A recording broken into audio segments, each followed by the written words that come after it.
তো গম দেবে 1 কেজি। ওরে কাকে মারছা স্কুলে না খবর তুমি গম লাগছে 1 কেজি।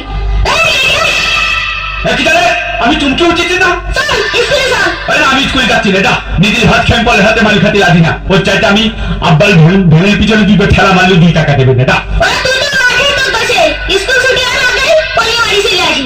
ওলে পড়া ভালো করেছি, দা তোটার সাথে কথা দিন, আমি স্কুলে যাচ্ছি পারবো না। চল স্কুলে চল। আমি করছি দাও না। চল স্কুলে ছাত্র দেবেন। আর দা তুই খালি মিথ্যে কথা কই, দা ওই সত্যি কথাই বলছি স্কুলে ছাত্র দেবেন। তুই চোখ খেয়ে কদিন চল ছেড়ে বসি স্কুলে ছাত্র দেবেন। খালি চল তাই চল। চল হ্যাঁ আমি না কাইতে নিয়ে আসি স্যার। আচ্ছা, তুমি খুব ভালো কাজ করেছো। কাইঠে বিথাল তুমি এসেছো কাইঠে, যে বিথাল আমি বড় খুশি হয়েছি। আমি বড় খুশি হয়েছি। আচ্ছা যা কাইঠে